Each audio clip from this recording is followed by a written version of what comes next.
Hello everyone, welcome to the 101st episode of me learning how to trade in Forex. So in the last episode we went through the Japanese country profile after we finished off the United Kingdom one. So we learned some basic facts regarding Japan facts, figures and features, looked at the economic overview, looked at the monetary and fiscal policy, getting to know the JPY. So traders love me like the Japanese love their sushi. Are you ready for the Asian sensation? I'm always on the go, but I'm all for the cheap thrills. The Japanese tend to think alike, prone to breakouts, and have a love-hate relationship with China. We looked at the important economic indicators for the JPY, so gross domestic product, Tankan surveys, trade balance, unemployment rate, consumer price index, and core machinery orders. And we finished off with what moves the JPY. So now we're going to carry on with what moves the JPY. So let's get started. What moves the JPY? Investment moves. So, what moves the JPY? Investment moves. Due to its low interest rates, the JPY has been considered a good funding source for investments in other countries.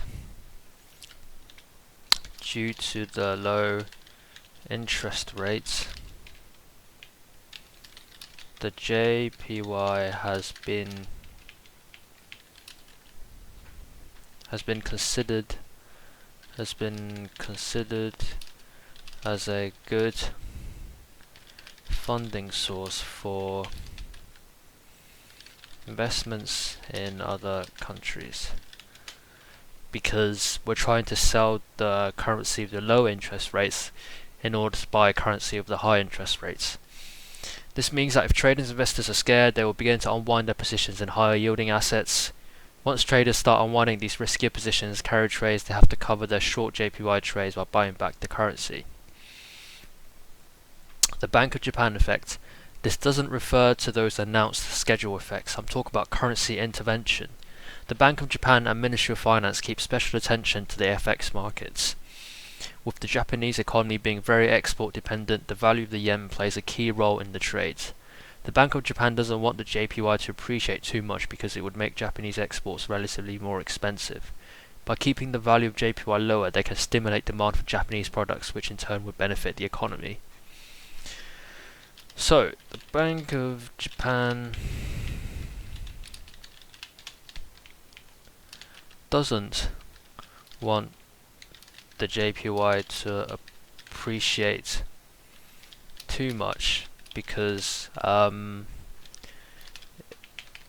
it would make the Japanese exports relatively more expensive. By keeping the value of JPY lower, they can stimulate demand for Japanese products, which would benefit the economy in turn. Trading the USD JPY. USD JPY is traded in amounts denominated by the base currency, the US dollar. Standard lot sizes are 100,000 units of USD and mini lot sizes are 10,000 units. Many brokers now offer customizable lot sizes as low as 1 unit. The change in the pair's value is denominated by the counter currency, so Japanese yen. Take note, for yen pairs it is the 0.01 decimal place. So a change in the value of USD JPY from 95 to 95.01 is a move of 1 pip.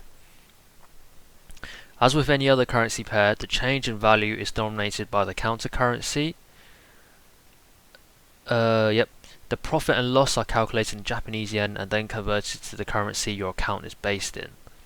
For one standard lot position size, each pip movement is worth 1000 JPY.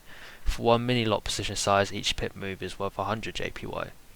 For example, if the current exchange rate of USD JPY is 95 and you want to trade one standard lot, then 1 pip would equate to 10.52 USD. See our pips and pipettes lesson on how to calculate pip values. Margin calculations are based on US dollars. For instance, with a leverage 100 to 1, 1000 USD is what is needed to be set aside in your account to trade 100,000 USD JPY. USD JPY trading tactics. USD JPYs tend to follow short to medium term trends, which could last a few days. If you're maintaining a swing trade, that is holding a trade for more than a day, you can try to enter on retracements. So USD JPY tend to follow short to medium term trends, which could last a few days.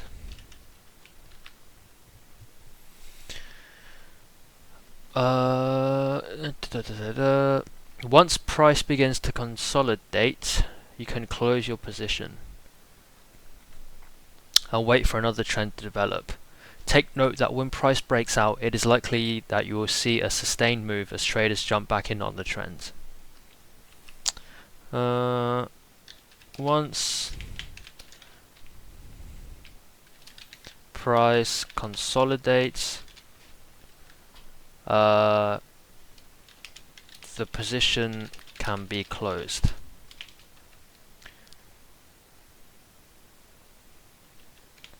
When price breaks out, it is likely to be a sustained move as traders jump back in on the trend. Another tip to remember is that Japanese industrial companies normally set their orders at round figures, like 100 or 90.5. So Japanese industrial companies normally set their orders at round figures, like 100 or 90.5. You should keep track of whenever the price is near these figures, as they can serve as a short-term support and resistance levels.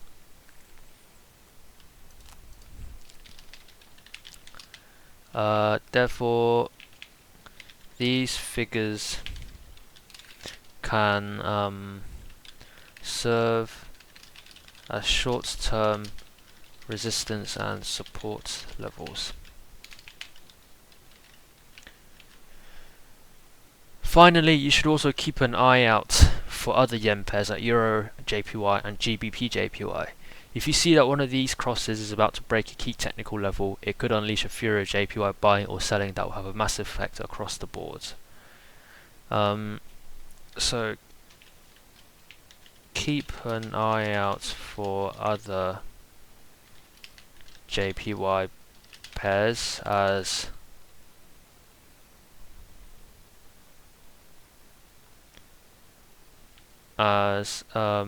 any breakouts could have a domino effect. As any breakouts could have a domino effect on the other pairs, on the other JPY pairs. Hope that makes sense. Okay, Canada.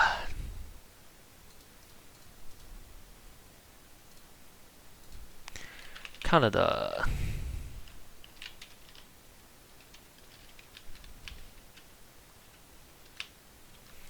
Oh, Canada. Uncle Sam's friendly, environment-loving, French-speaking, semi-frozen buddy up north.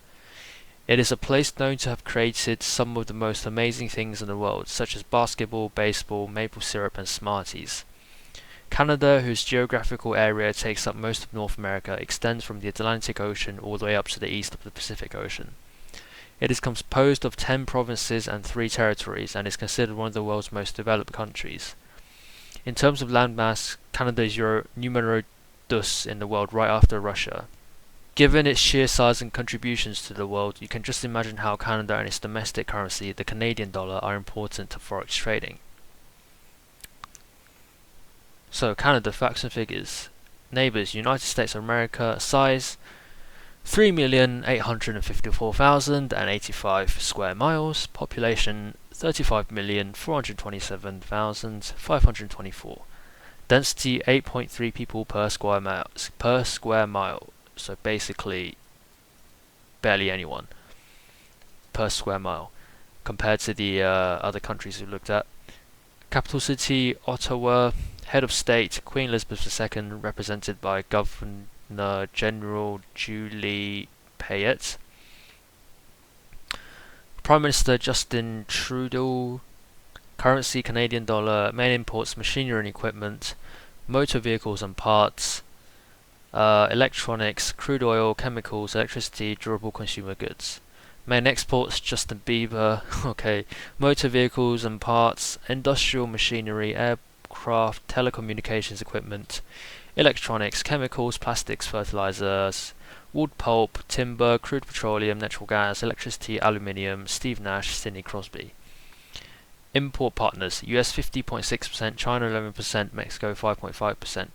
Export partners, US 74.5%, China 4.3%, UK 4.1%.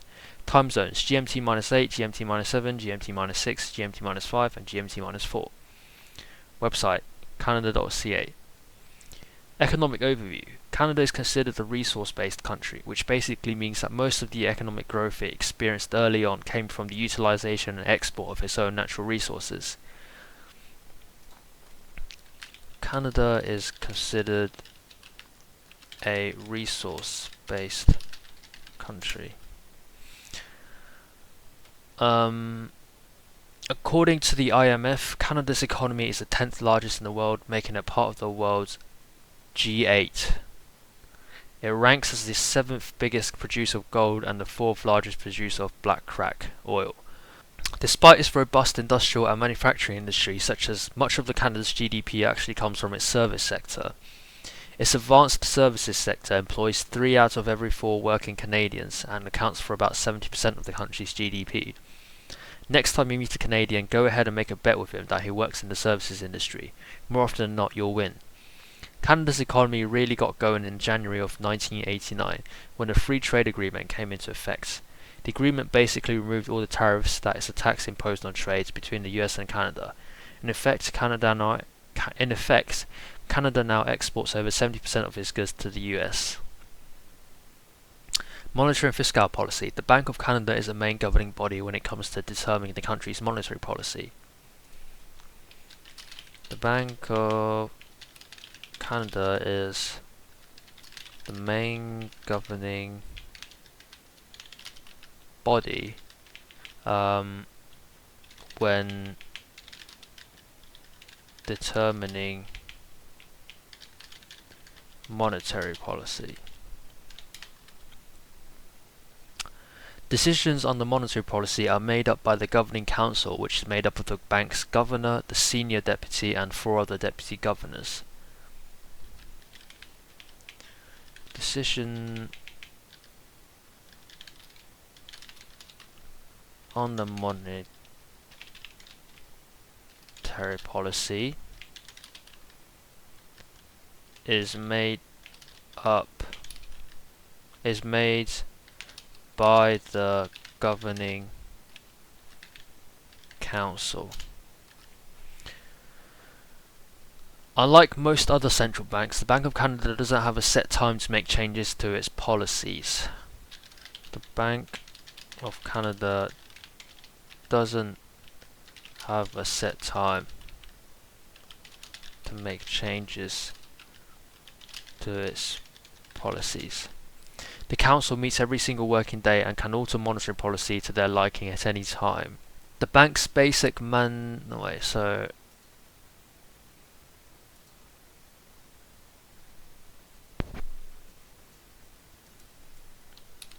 which meets every single working day.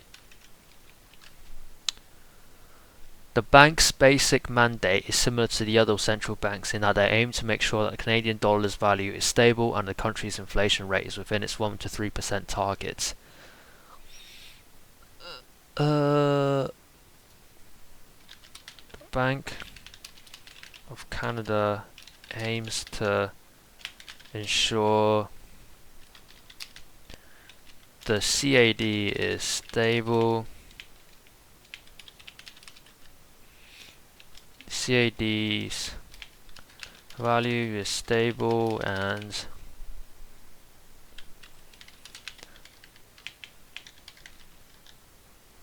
the country's inflation rate is within its 1 to 3% target. The Bank of Canada does this through open market operations and constant adjustment of the bank rate. Bank of Canada achieves this through open market operations and constant adjustment of the bank rate, I'm assuming which is the interest rate. The Bank of Canada implements its open market operations by using a method called a large value transfer system. Bank of Canada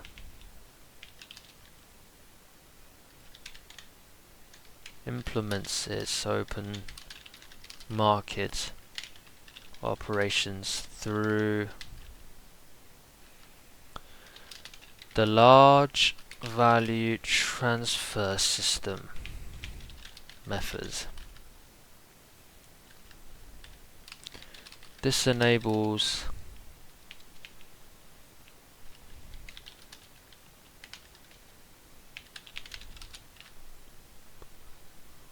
commercial banks all over Canada to borrow and lend money to each other. This enables commercial banks all over Canada to borrow and lend money to each other so that they could go about their daily operations. Wait, how does that borrow and lend money to each other? Not like, because all the other open market operations we've seen so far is just the government selling their own securities and bonds and stuff to control the domestic currency's value. So for example, to increase liquidity, they would, how would they do it? They would, not to increase liquidity, they would either sell their government assets to earn, to take back some of the JPY, or not JPY, to take back some of the currency, their domestic currency from the market, and then they could also buy back their government securities, which puts their currency into the market. But Canada does it through allowing banks to borrow and lend to each other. Right? Now, the interest rate charged on these transactions is called the bank rate. By altering the bank rate, the Bank of Canada can basically control the flow of money in the economy. Ah, right, okay, so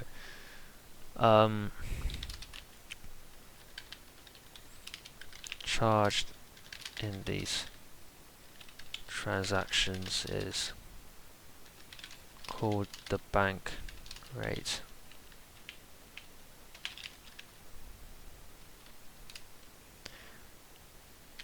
By altering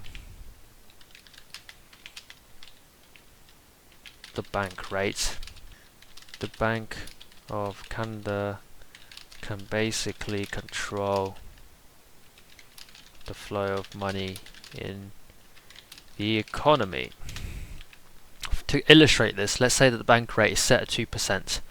In one of its meetings, the Bank of Canada realizes that the CAD is losing value much faster than expected, which is causing businesses to increase the price of goods they sell and the services they offer. The Bank of Canada then decides to raise the bank rate to 2.5%. By hiking the bank rate, the interest needed to be paid to lenders increases, in turn reduces the likelihood of banks, businesses and consumers taking additional debt. Now, since there is less money in the pockets of consumers, the chances of their spending is decreased, preventing any further inflation. What businesses in their right mind would increase their prices when nobody is buying, right? True. Okay, getting to know the CAD. You might be wondering why the CAD is nicknamed after Canada's national bird, the loonie. Well, that's because that's the engraved design on Canada's coins. Check out these other cool properties of the loonie. The black crack and me. Historically, the price of black crack, which is oil, has been highly correlated with USD CAD. The price of oil has been highly correlated with USD CAD.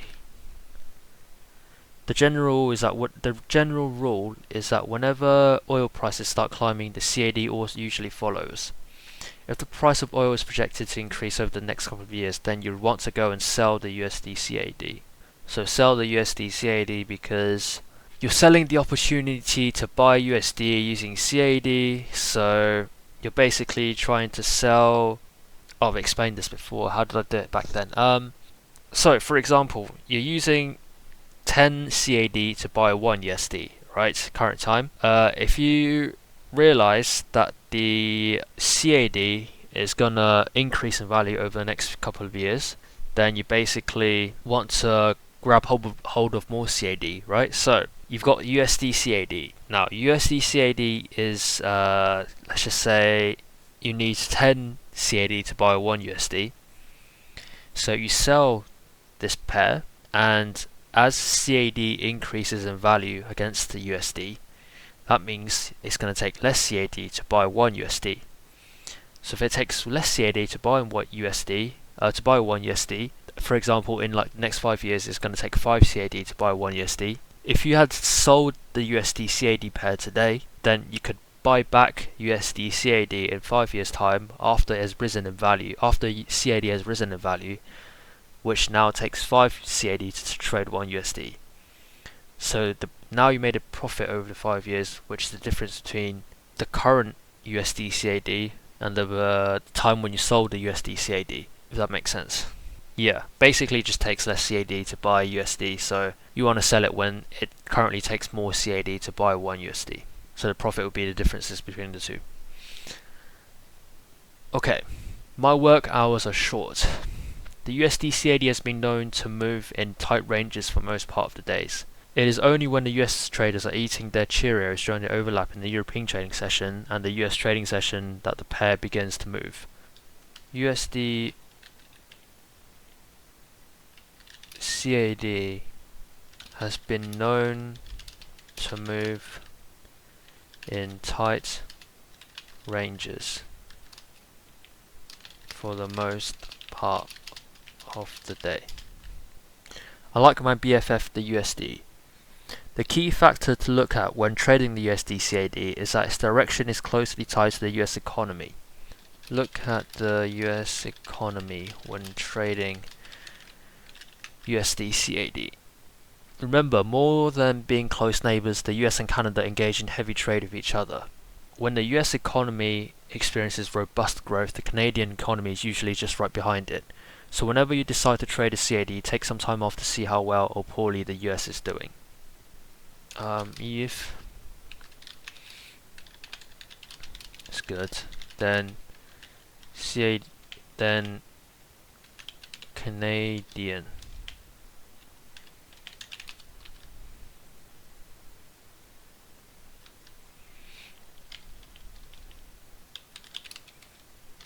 Economy is usually also good. But I'm still feisty during a US session. The CAD usually doesn't start moving until the US trading session around 1 PM GMT. usually doesn't start moving until the US session. The CAD offers little movement during the Asian trading session and the morning European trading session. Important economic indicators for the CAD.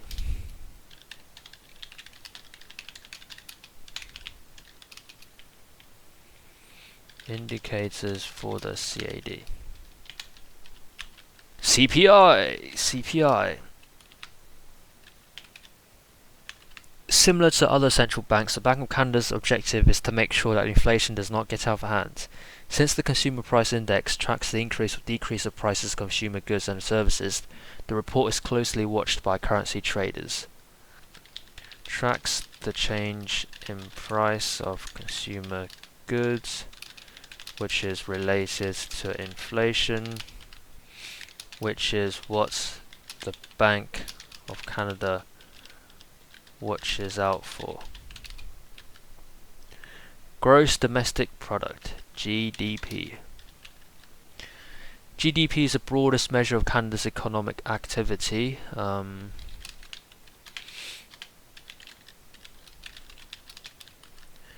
Of Canada's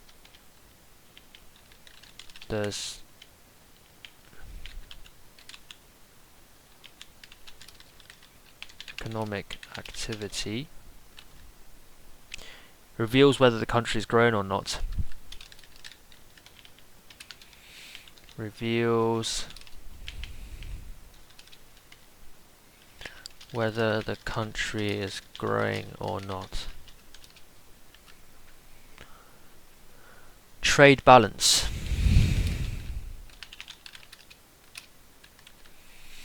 Just like other commodity-based countries, Canada's economy is highly susceptible to changes in its export and import activities.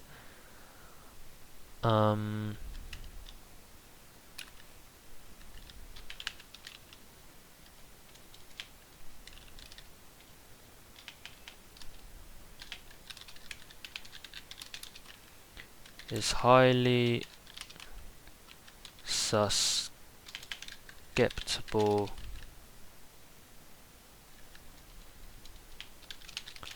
to changes in its export and import activities. IV Purchasing Managers Index. IV Purchasing Managers Index. The PMI is a survey designed to see whether businesses are optimistic or pessimistic about the economy. A reading above baseline 50 means that the conditions in the business sector are growing, while a reading below 50 indicates otherwise. So similar to what the Japanese has done basically. A survey designed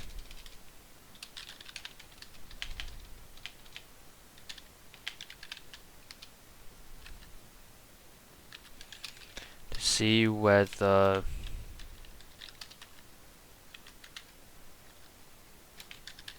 businesses are optimistic or pessimistic about the economy.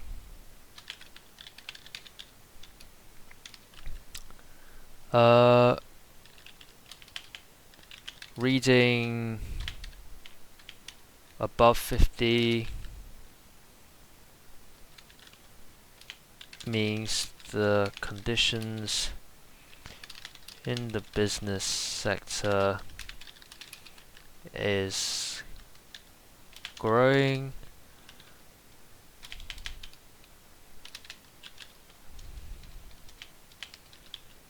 Reading below 50 means the opposite. Well, okay, there's only 4 economic indicators for the CAD. Okay. What moves the CAD? US economic data. US economic data usually prints roughly at the same time as the Canadian data. On the one hand, the negative data from the US coupled with the positive data from Canada could lead to a massive drop in the USD CAD's value. On the other hand, the positive US data and poor Canadian data could send the USD CAD soaring high. So US positive data from US and bad data from CAD lead to dropping of USD CAD's value because USD is going to be strengthened against the CAD.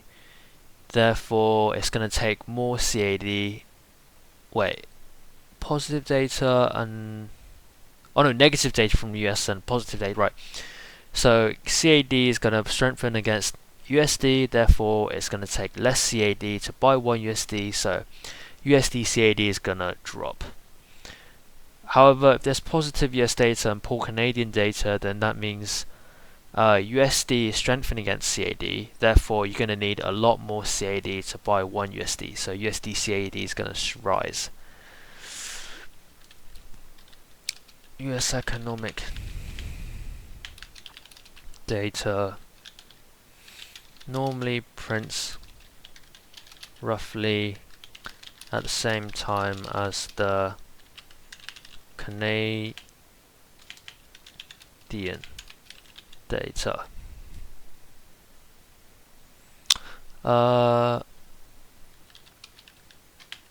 Negative US data plus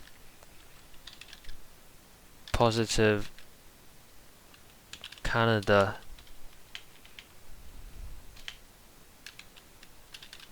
data equals drop in USD CAD. Positive US data plus negative Canadian data equals rise in USD CAD. Mergers and acquisitions. Because of the proximity between the US and Canada, company mergers and acquisitions happen quite often. This causes a huge amount of money to flow between the two countries, which creates a significant effect on the foreign exchange markets. For example, in order for a US company to buy out a Canadian company, it must first exchange its US dollars for Canadian dollars to complete the transaction. Imagine the amount of money that flows through the foreign exchange market just to seal the deal. Company mergers happen often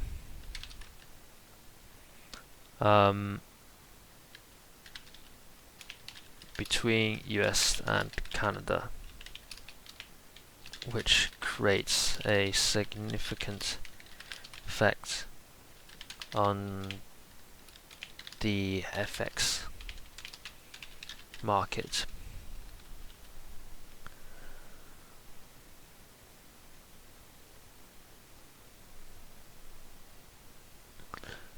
Okay,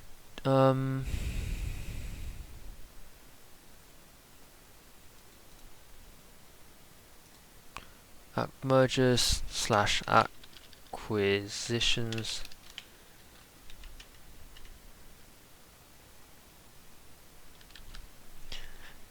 Yep, trading the USD CAD. USD CAD is traded in amounts denominated in USD. Standard lot sizes are 100,000 USD and mini lot sizes are 10,000 USD.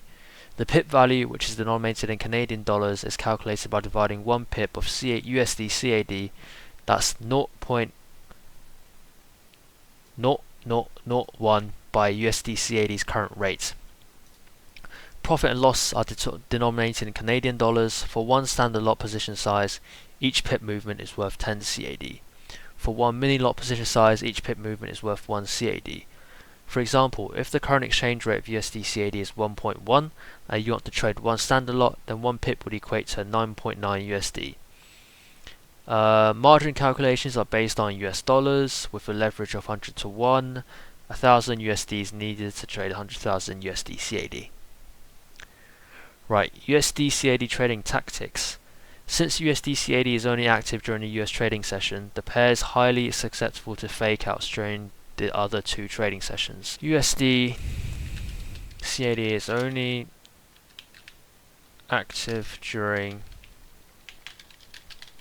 the US session. Therefore, it's highly susceptible to fake outs during the Asian and European session.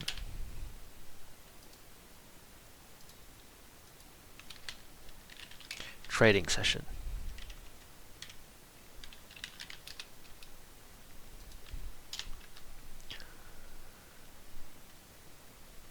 This means that a break in a significant support level in USD CAD during the morning European session would often more than not simply be a fake out, i.e. break in a significant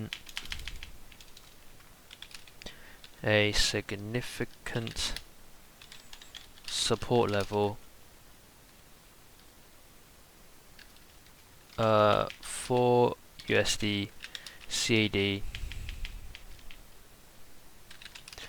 in the European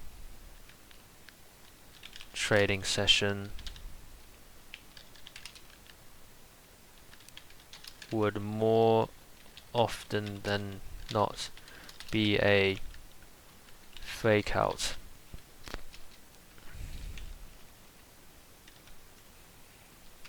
I.e. a break in a significant support level for USD CAD in the European trading session would more often than not be a fake out.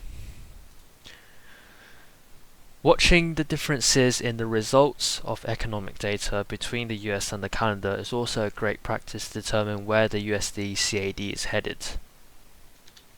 Look at the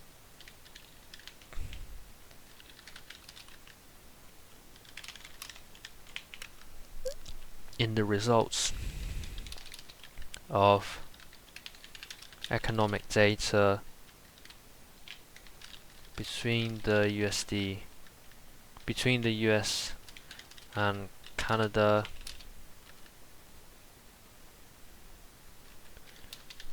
to determine where the USD/CAD is headed. Because both US and Canadian data are released just a few hours or minutes apart, variances in results tend to result in exaggerated one-directional moves. Variances in results could lead to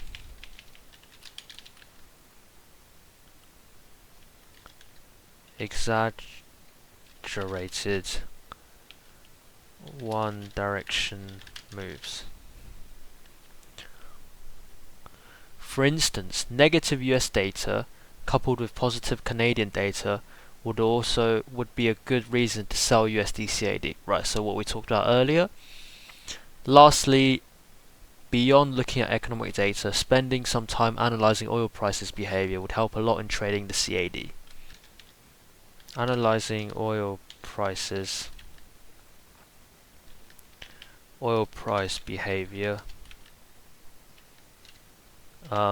helps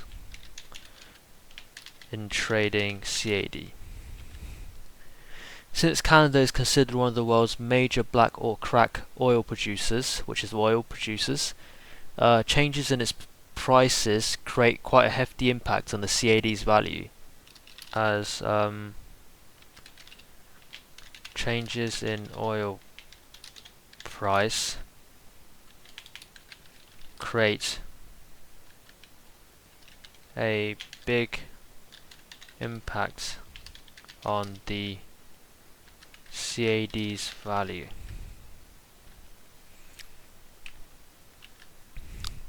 In fact, since 1988, the exchange rate of USD CAD and the price of oil has been inversely correlated by as much as 68%. Inversely correlated. So the higher the oil price, the lower the USD CAD. So if the higher the oil price, the more CAD is going to strengthen against USD, because you're going to need. So if USD CAD drops, that means you need less CAD to buy 1 USD, because if the oil prices rise, then everyone's trying to get more CAD to buy the oil. So CAD is going to be in more demand than USD. So therefore, the value of CAD is going to rise compared to USD, meaning USD CAD is going to drop because less CAD is needed to exchange for 1 USD. USD CAD and oil price inversely correlated. How can you use this to your advantage? Well, if you notice that over time the oil prices at your local gasoline station are rising, it could give you the additional confirmation you need to short the USD CAD. Okay, I'm going to leave this episode here. So we finished off the Canada country profile, and now we got 4 more country profiles to go. So we've got the Australia, New Zealand, Switzerland and China. So in the next video we're going to go through the Australia country profile. So thank you guys for watching. Bye.